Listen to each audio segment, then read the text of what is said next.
नमस्कार, आपका स्वागत है।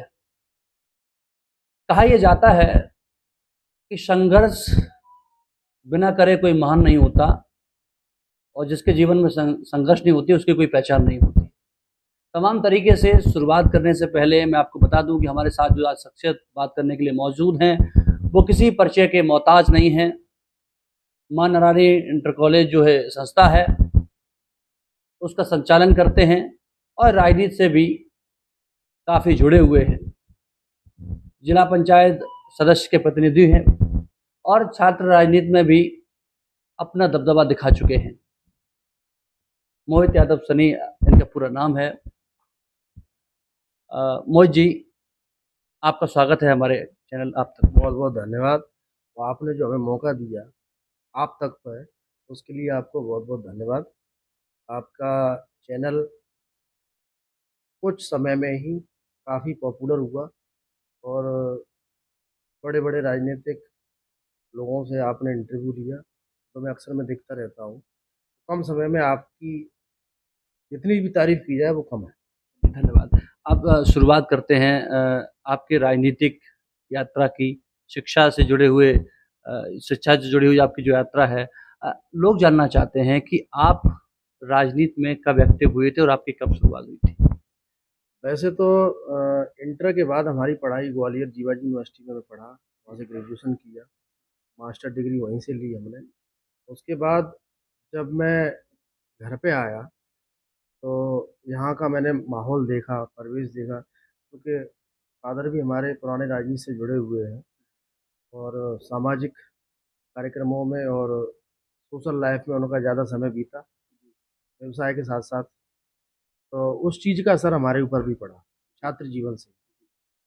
तो समाज में मैं समझता हूँ सामाजिक जो तबका है हमारे जिला इटावा का, उसमें 80% लोग ही जो ऐसे हैं जो खेती किसानी और मजदूरी से जुड़े हुए हैं। बाकी 20% लोग व्यवसाय हैं और भी चीज़ों में हैं।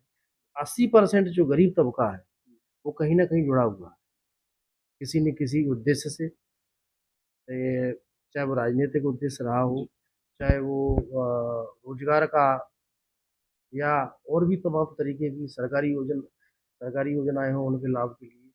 तमाम इस तरीके की चीज़ें हैं। तमाम लोग हमसे जुड़े रहे, उनको हमने लाभान्वित भी किया। आपके बारे में एक राजनीति में एक बात कही जाती है कि आप सोशल मीडिया से काफ़ी दूर रहते हैं, ज़्यादा चीज़ों को दिखावा नहीं करते। लेकिन जब आप भाषण देते हैं, अपनी बात कहते हैं, तो लोगों का समूह आपके साथ दिखता है। ऐसा कैसे कर पाते हैं आप आज के दौर में सोशल मीडिया से दूरी बनाकर लोगों में मतलब जड़ें मजबूत करने का ऐसा कहा जाता है कि आप ज़मीनी पकड़ बनाए रखते हैं? देखिए, चुनाव राजनीति में संगठन के पद की एक अलग बात है।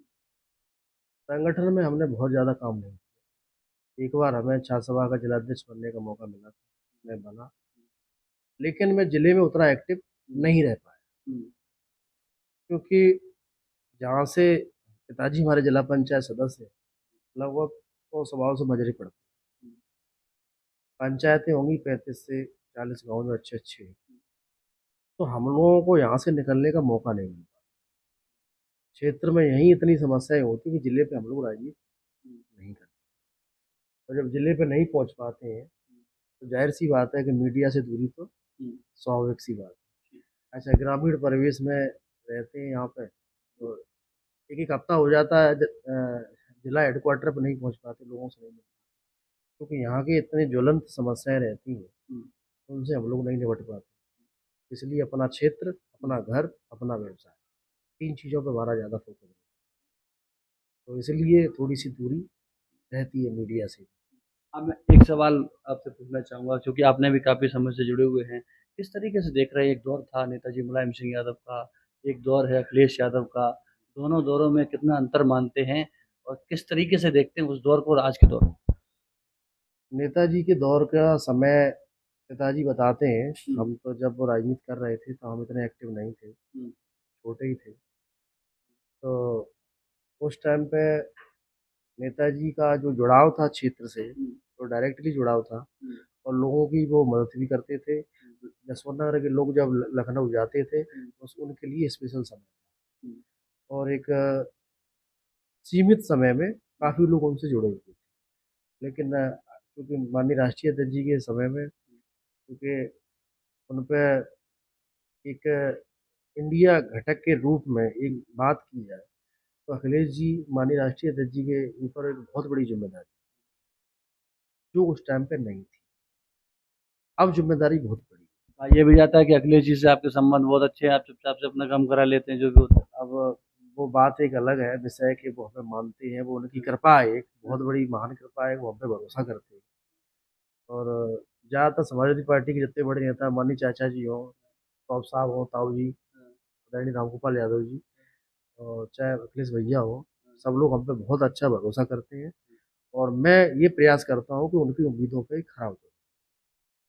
माननीय अंशुल जी हैं, वो भी हम पे बहुत अच्छा भरोसा करते हैं। क्योंकि आप जिला पंचायत के प्रतिनिधि हैं, तो आपसे ये जानना चाहूँगा कि मैं किस तरीके से बाढ़ के लोगों की समस्या आ रही है इस समय, क्या-क्या समस्या है और उनका निदान कैसे कर पाते हैं आप? सबसे बड़ी बात तो ये है, बाढ़ में जो लोगों की समस्याएं हैं, क्षेत्र पंचायत से, ग्राम पंचायत से निपटी जाती हैं। गांव से गांव जोड़ने के लिए जहां संभव प्रयास होता है, मैं अपने जिला पंचायत की निधि से एक भरकस प्रयास ये करता हूँ कि गांव से गांव कनेक्टिविटी अच्छी हो और कम समय में लोग अपने घर पहुंचे, अच्छी सुविधा के साथ। और जहाँ जल भराव की समस्या है बड़े स्तर पे, और नाला और नालियों के निर्माण के लिए मैं माननीय अध्यक्ष जी से भी कहता हूँ, तो वो हमारी बात सुनी जाती है और जन समस्याओं का निराकरण भी समय से हो जाता अब बात करते हैं आपकी दूसरी पारी की शुरुआत की शिक्षा क्षेत्र से। शिक्षा क्षेत्र में भी आप काफ़ी समय से एक्टिव हैं। क्या मानते हैं कि शिक्षा के क्षेत्र में किन चीज़ों को लाया जाए, सरकार द्वारा मदद की जाए, जो जो क्षेत्र है वो और मजबूत हो, बच्चों को शिक्षा ग्रहण करने में और आसानी हो? क्या मांग करेंगे आप? है। शिक्षा के क्षेत्र की जहाँ तक बात है, कि पहले तो सबसे बड़ी बात यही है कि मैं खुद एक संस्था का सुपरविजन कर रहा हूँ। पिताजी हमारे प्रबंधक हैं, मैं उनके रूप उनके उनके अध्यक्षता में देख रेख कर रहा हूँ। तो मेरा मानना ये है कि ग्रामीण परिवेश में मैंने एक ऐसा विद्यालय खोला है, जिसकी शुरुआत मैंने सन 2016 में की। माननीय चाचा जी ने उसका उद्घाटन भी किया। उस टाइम वो कैबिनेट मिनिस्टर थे, तो तब चाचा जी का नाम आता है तो लोग अपने आप समझ जाते हैं कौन चाचा जी। हाँ तो माननीय चाचा जी ने उस टाइम पे कैबिनेट मिनिस्टर थे, 18-20 मंत्रालय थे, और बहुत बड़ी जिम्मेदारी थी उस टाइम पर उन पे। तो उस दौर में उन्होंने हमारे लिए समय निकाल के हमारे विद्यालय का उद्घाटन भी किया, शिलान्यास। तो कुल मिला के एक ग्रामीण परिवेश में शिक्षा की एक नई दिशा देने का काम हमने किया, जो यहाँ पे नहीं था पहले से। चाहे कंप्यूटर क्लासेस की बात हो, स्मार्ट क्लासेस की बात हो, और भी तमाम तरीके के नए नए कोर्स हैं शिक्षा से जुड़े हुए, जिससे बच्चों के भविष्य में बहुत काम आएंगे। उन चीज़ों पे हमने विशेष जोर दिया। और बोर्ड परीक्षा में हर ईयर हमारे यहाँ से डिस्ट्रिक्ट टॉपर, एक बार तो यूपी टॉपर भी बच्ची निकली थी। तो वैसे डिस्ट्रिक्ट टॉपर हर साल हमारे यहाँ से कोई ना कोई 2-4 बच्चे जरूर निकलते हैं, मेरिट में आते हैं। तो जिससे बच्चों में उत्साह भी बढ़ता है और शिक्षा के प्रति उनकी एक नई लगन की शुरुआत होती क्योंकि पॉलिटिकल हैं आप, राजनीति आप करते हैं, तो एक चीज़ और सामने आती होगी कि फिर लोग आते होंगे तो राजनीति से जुड़ा होगा जनता से, तो फिर काफ़ी लोगों के फीस में भी होता होगा कि नहीं साहब इस है। अब तरीके ऐसा से। है, जनप्रतिनिधि होने के नाते तमाम लोग आ जाते हैं, जो मतलब मेहनत मजदूरी करने वाले, वो चाहते हैं कि हम अच्छे स्कूल में पढ़ें। तो और स्कूल हैं हमारे यहाँ, कॉन्वेंट स्कूल है, उनकी फीस बहुत ज़्यादा है। तो उस हिसाब से फिर हमने फीस थोड़ी कम रखी। तो जब आते हैं, जब वो कहते हैं, अपनी बात रखते हैं, तो थोड़ा सा हमें भी देखना पड़ता है, उनके लिए मदद करनी पड़ती है। कोरोना पीरियड में, जब कोरोना काल में, हमने लगभग 62 लाख रुपए फीस मैंने माफ़ की बच्चों को। उस टाइम मेरा इलेक्शन भी था, तो उस टाइम पे मैंने करीब करीब 62 लाख रुपए फीस मैंने माफ़ की, जबकि जनपद के हर स्कूल से फीस ली गई थी। तमाम प्रबंधकों के हम पे टेलीफोन आए कि आप ये क्यों कर रहे हैं, माहौल ख़राब होगा।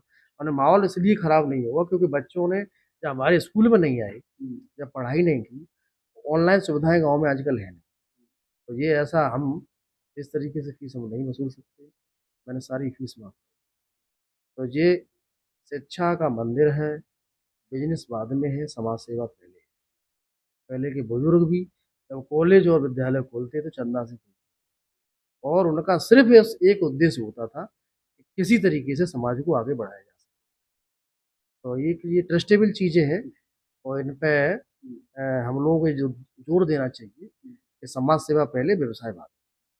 अच्छा, अभी चूंकि ये परिणाम रहा, इस बार आपने कहा कि टॉपर्स भी निकले हैं, डिस्ट्रिक्ट टॉपर आपके यहाँ से निकले हैं, तो जनता ये जानना चाहती है, अभिभावक ये जानना चाहते हैं कि माँ नारायणी जो आपका इंटर कॉलेज है, संस्था है, इसमें कैसे जुड़ा जाए, किस तरीके से क्या क्या सुविधाएं हैं, और इस आने वाले सत्र में जो कि अभी चल रहा है, इसमें क्या क्या इम्प्लीमेंट करेंगे?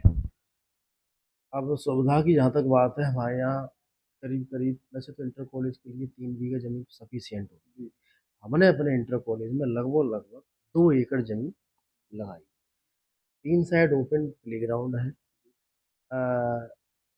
आधुनिक कंप्यूटर लैब की व्यवस्था है, साइंस लैब की भी हमारे यहाँ सारी व्यवस्था है, स्मार्ट क्लास की भी व्यवस्थाएं हैं, और बच्चों के लिए आने जाने के लिए अच्छे वाहन की व्यवस्था है। और सबसे बड़ी बात ये है कि पूरा फोकस हमारा पढ़ाई पे रहता है।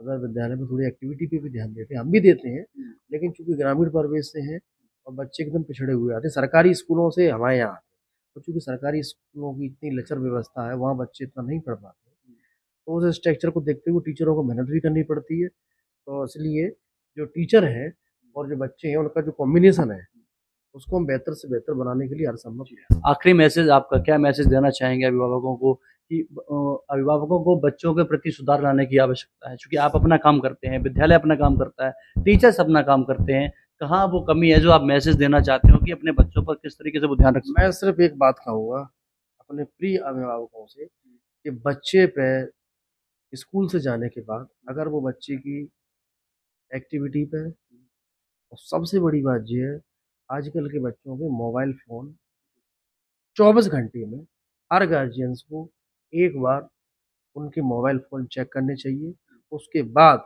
उनका होमवर्क डेली चेक करें, तो हमारी जो पढ़ाई की व्यवस्था है वो बहुत अच्छी हो सकती है। बस मेरा अभिभावकों से हाथ जोड़ के एक निवेदन है कि अपने बच्चों की हर गतिविधि पे नज़र रखें, क्योंकि हैं? आजकल तमाम केसेस ऐसे आ रहे हैं, सुसाइड के केसेस आ रहे हैं, बच्चे अपनी बात नहीं कह पाते, तो अभिभावक और बच्चों के बीच में एक फ्रैंकली एक रिश्ता होना चाहिए। 15 अगस्त आने वाला है, क्या कहेंगे, किस तरीके से शुभकामनाएं देना चाहेंगे? 15 अगस्त पे अपने जनपद वासियों को, प्रदेश वासियों को, क्षेत्र वासियों को, और मैं तो रक्षाबंधन की भी बात कहूँगा, 15 अगस्त और रक्षाबंधन पे सभी क्षेत्रवासी, देशवासी और प्रदेशवासियों, क्षेत्रवासियों को बहुत बहुत शुभकामनाएं, और बहनों को प्यार।